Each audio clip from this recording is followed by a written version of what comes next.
gonna take care of the guys. Yeah.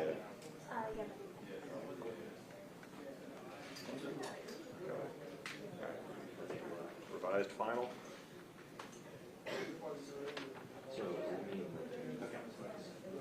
So it's going this way, right? Yep.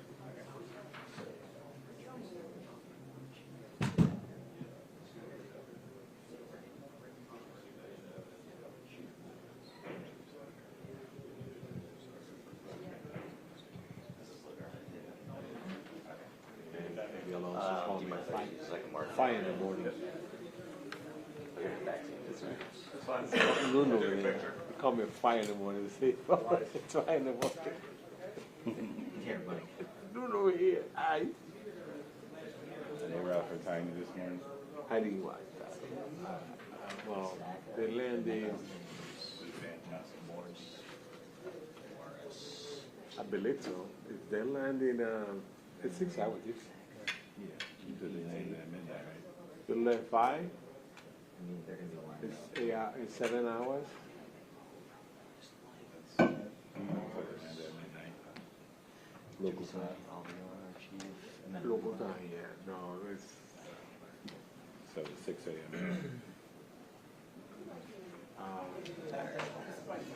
yeah, midnight. That's Hello? 6 a.m. So it had to be, yeah, they should have it sometime. Okay. Makes sense. It's the timing, right? Makes sense. Charles? Yes. Mr. Deeds told me they'd be coming. Yes. He said this one was too complicated for him, so. I'm Matt Riley, by the way, I'm one of the PIOs here, so. Pleasure to meet you. Meet you. I'm sure we'll be I knew you were. I looked you up feeling before. from each other from time to time. Yes. How you doing today? Good. Beautiful day outside. Did lock up a lot of people.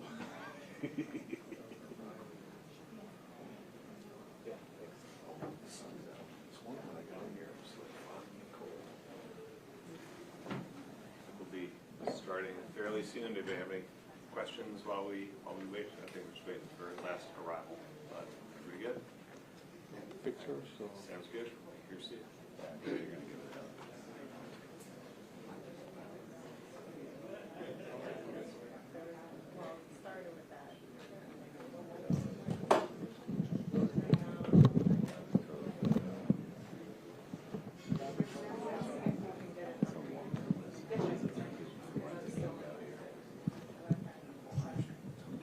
Shoot around the game. That's just fun, Lisa.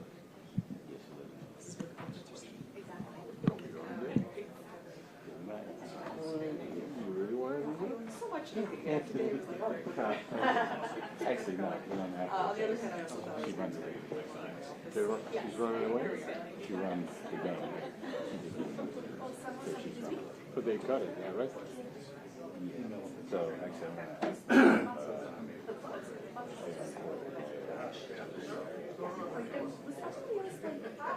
all the deadlines fall this week, like it's the worst.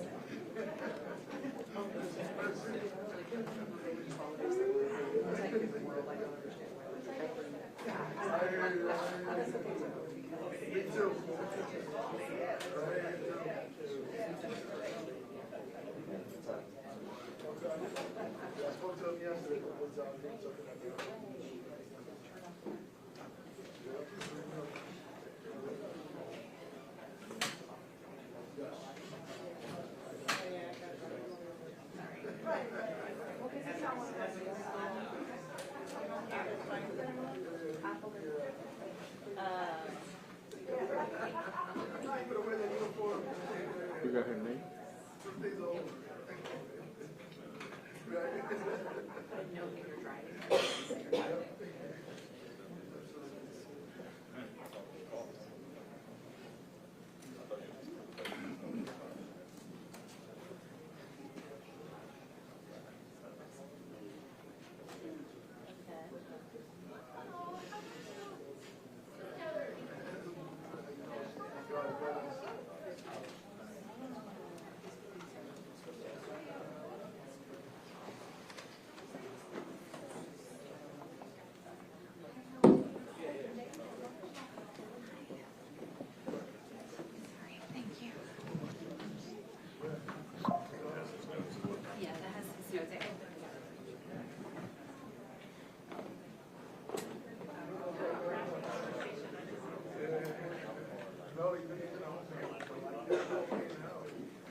You guys got the problem.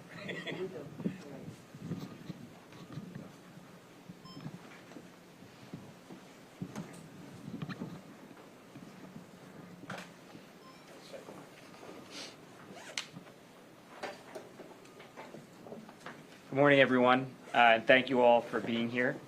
Joining me today are First Assistant Attorney General Lindsay Rotolo, Director of the Division of Criminal Justice Teresa Hilton, along with Chief of the Division of Criminal Justice Weldon Powell and Deputy Chief Larry Williams, Director of Public Safety from the City of Newark, Manny Miranda, and Chief Sharonda Morris from Newark, Chief Giacomo Sacca from Elizabeth, and I want to give thanks to Director Earl Graves, who couldn't be here today, as well as many investigators and prosecutors responsible for this case that we are about to announce. I also want to thank Detective Sergeant First Class Thomas Van Tassel from New Jersey State Police for being here. It does take a village to bring a case like this, which I'll talk more about. First, I want to thank all of the folks behind me and all of the law enforcement officers that worked on this case and who work on cases throughout the state every single day to make this state safer for the 9.5 million people who call it home. And today we're here to announce that following an extensive and expansive multi-year investigation, 26 people have been arrested and charged for their participation in a drug distribution enterprise that used violence to deter competitors and left a Newark neighborhood living in fear. Under the direction of the alleged ringleader, 43-year-old Rabia Sori, members of the so-called Double I Queen Street Blood Gang sold and distributed heroin, fentanyl, and cocaine, and acted as enforcers using violence and intimidation to expand their operation, increase their influence, and bring in more illicit revenue. At the heart of this enterprise was a heroin production facility located in the Elizabeth home that Sori and the alleged Double I associate Nicole Jones shared. After, again, an extensive investigation, on March 24th, detectives from the Division of Criminal Justice and the Newark Police Intelligence Unit executed a court-authorized search warrant at their home.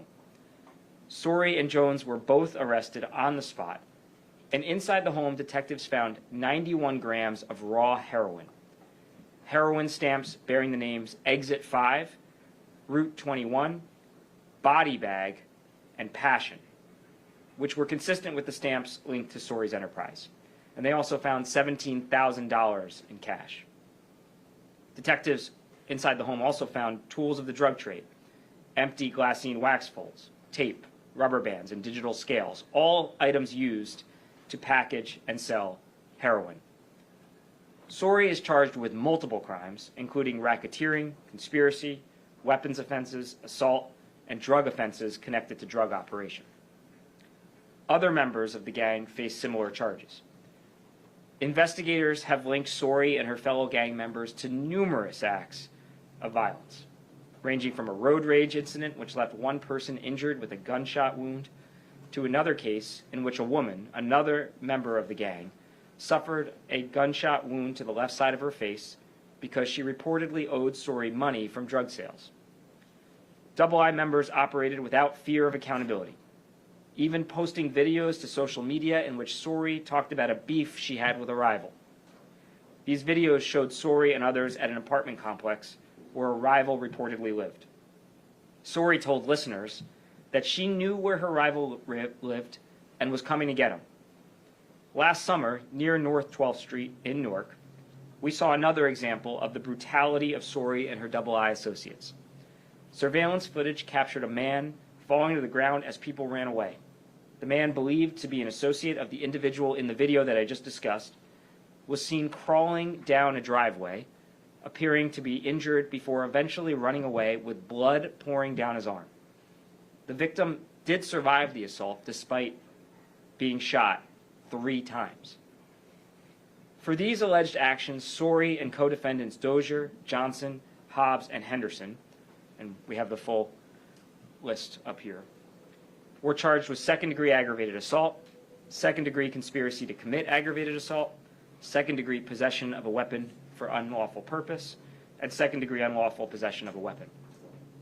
These are just a few of the alleged offenses we lay out in court filings and that our prosecutors will continue to prove as we seek justice for the victims in this case, those who were physically harmed, those who may have fallen deeper into addiction, those who may have been lost to substance abuse disorder.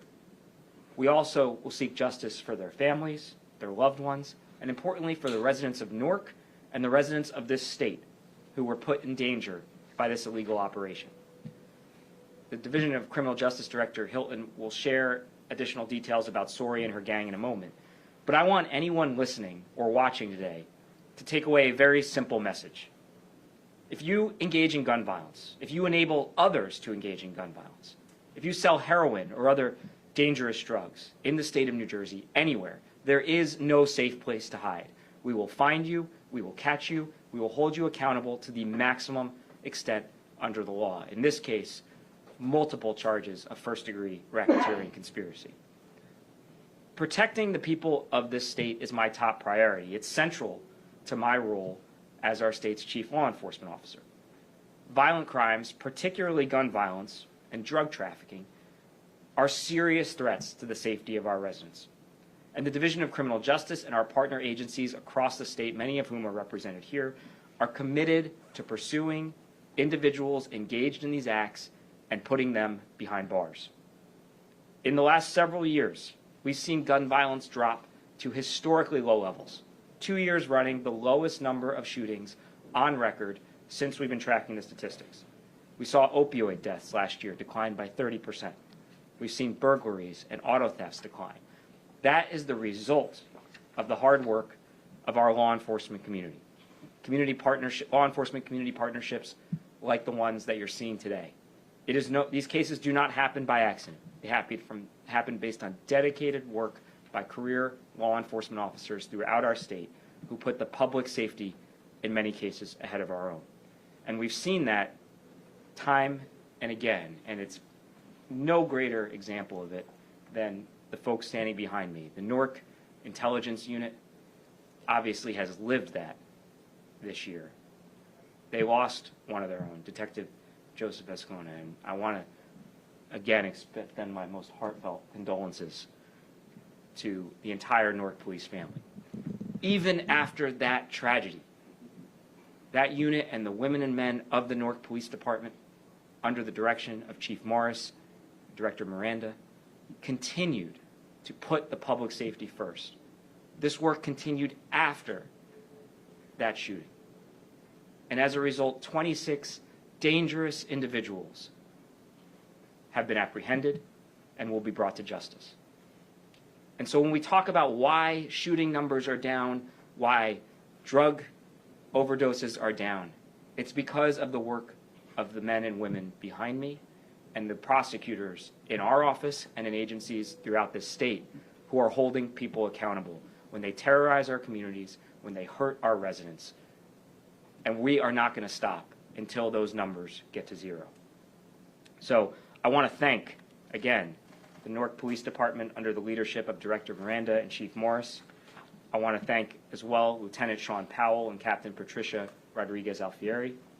I want to thank the many members of the Elizabeth Police Department under the leadership of Chief Sacca and Director Graves, who assisted the Division of Criminal Justice takedown operation. And I want to honor the law enforcement efforts throughout our state that is absolutely working in keeping our state safer. I also want to thank our Division of Criminal Justice, the many members of our Division of Criminal Justice who worked on this case, including especially Chief Powell, Deputy Chief Williams, Bureau Chief Cassandra Montalto, Deputy Attorney General Ben Forrest, and Sergeant Scott Capone. And I also want to thank our state police and, in absentia, Colonel Callahan and the rest of the state police leadership for their work and assistance in investigating this case. It is now my honor to turn the podium over to the Director of the Division of Criminal Justice, someone, by the way, you've seen quite a bit of recently, given all of the important cases. You know, this case is a 26 defendant case. Last week, we had a more than 20 defendant case in a mob takedown, one of the largest mob takedowns. 39, excuse me. Thank you. You know, that's why she's here. She keeps me on check. 39 defendant mob takedown, one of the largest in recent history. Not too long ago, we were together talking about 500,000 doses of opioids and fentanyl being taken off the street, and yet another 22 defendants? Oh, opioids. I'm trying to remember. Over 20 defendants in that case. What you're seeing is that we're not just going after low-hanging fruit. We're going after the most serious offenders. We're building cases that take down the entire operation, and that is why the numbers are dropping the way they are. So I'll turn it over to Director Hilton. Thank you, General. Good morning, and thank you all for being here. Today marks a significant step forward in our continuing efforts to dismantle violent criminal organizations, dangerous and highly organized criminal enterprise known as the Double I Queen Street Blood Gang. This enterprise is accused of brazenly operating in Newark, openly selling drugs, and routinely using violence as a tactic of its illicit business model. Following a long-term multi-agency investigation led by the Division of Criminal Justice in partnership with the Newark Police Department's Intelligence Unit, as well as other law enforcement agencies like Elizabeth Police Department and the New Jersey State Police, 26 individuals have been charged with serious crimes. I counted the total before we got into the room. There are 187 total charges related to these defendants. This was an enormous undertaking by law enforcement. They employed numerous methods to complete this investigation, including wiretaps, electronic surveillance, physical surveillance, undercover buys, search warrants, phone and financial records analysis. The list goes on. The numerous crimes alleged in these complaints are not street-level disconnected events. They're organized violence. This gang allegedly operated with a hierarchical structure with clearly defined roles, codes of conduct, and a willingness to use deadly force to protect their territory, settle scores, and fuel their narcotics business. At the top of this organization was Rabia Sori, who is alleged to have issued orders, directed retaliatory shootings, and managed the flow of guns and drugs into New Jersey communities. The gang allegedly had supervisors who would work 3 daily shifts on the drug set, morning, afternoon, and night. Robert Walton, Lateef Holly, and Eugene Sparrow, listed on the chart, are alleged to have been these supervisors. The first shift was responsible for picking up the drugs from Rabia's house in Elizabeth and bringing them to the set for the shift's distributors to sell. The gang also allegedly had advisors who were responsible for communicating with other low-level members for Rabia. For example, if a lower-level member owed her money, her advisors would contact them to pay. These advisors included Amani Faines, Al-Qaeda Reports, Nicole Jones, and Hadaya Sori. A number of the defendants charged are alleged to be distributors or runners, and they are, as I mentioned before, also annotated on the chart. These were the individuals working on the set to sell drugs to customers. It is alleged that they would also commit acts of violence on command. Lastly, the gang is alleged to have had enforcers or shooters, individuals who would either move guns at Rabia's direction or were involved in a shooting. These individuals included Jaquan Dozier, Anari Hobbs, Jasmine Henderson, Jonathan Harris, Amir Reynolds, and Eugene Sparrow, all of whom have been charged with aggravated assault or weapons charges. Through this structure, the enterprise is accused of creating a self-sustained ecosystem of violence and fear, with a reach that extended across Newark, East Orange, and other nearby communities. Violence wasn't incidental, it was strategic. Those who owed drug debts were pressured to commit crimes to pay them off. Guns were stored off-site in rental storage units to evade detection, including one situation where an assault firearm was recovered from a U-Haul facility directly tied to the enterprise. 22 of the 26 defendants face first-degree racketeering for their role in this highly structured criminal drug enterprise. If convicted of a first-degree offense, they face 10 to 20 years in prison. The alleged leader of this gang, Rabia Sori, also faces the first-degree charge of leader of an organized crime and leader of a narcotics trafficking network, for which she faces life imprisonment as a possible sentence. Other crimes faced by these individuals include aggravated assault, numerous weapons charges, promoting organized street crime, money laundering, and other violent and narcotics-related crimes. I also want to take a moment to thank and commend the dedicated law enforcement professionals who made this operation possible. I especially want to thank our team in the Division of Criminal Justice, the Newark Police Intelligence Unit, the Elizabeth Police Department, and the New Jersey State Police. DCJ's mission is to protect our communities, to investigate and prosecute the networks of people who cause our communities harm, to work to give residents back the safety and stability they deserve. With today's takedown, we've taken a step in that direction. We don't do this alone. We do it with a strong law enforcement partnerships, just like we see in this case. Thank you. Thank you, Director. It is now my privilege to turn the podium over to Chief of the Division of Criminal Justice, Walden Powell. Thank you, General. And thank you, Director. Good morning, everyone. Today we stand not just to mark the conclusion of a major investigation, but to recognize the unwavering commitment, professionalism, courage of our detectives and law enforcement partners who made this takedown possible. Beginning in October of 2023, our Division of Criminal Justice detectives, in collaboration with the Newark Police Intelligence Unit, launched an ambitious investigation into a dangerous street crime gang known as Double I Queen Street Bloods. This was no small undertaking. The individuals involved in this enterprise were responsible for round-the-clock drug trafficking and repeated acts of violence involving firearms, which endangered lives and destabilized the community. Thanks to the meticulous work and persistence of our detectives, key individuals in this group, including the leader, have been taken off the street. The investigative team followed the case across months of surveillance, wiretaps, and undercover work. Your actions were methodical, precise, courageous, and selfless. Let me be clear, the streets of Newark and beyond are safer because of your work. I want to personally thank every detective and officer who played a role in this operation. Division of Criminal Justice Detectives, Newark, East Orange Police Department, and Edison Police Department as well. I would also like to thank our law enforcement partners across the board. This was teamwork at its finest. You embody the values we stand for: integrity, service, relentless drive to protect and serve. You have my deepest respect and gratitude. Congratulations on a job well done. General. Thank you, Chief. I'm going to turn it over to Director Miranda in just a moment. Before I do, I want to just say a word about the city of Newark, because there's been some comments about it lately about a state of safety, which are just not true. Newark has never been safer, period. And that's a result of the work that we're talking about today and the work of the men and women who work in the Newark Police Department. The stats show it. And if you want to know why that's the case, it's because, again, of the dedicated, selfless public servants who have put the safety of the residents of this great city, the city that we are standing in right now, first.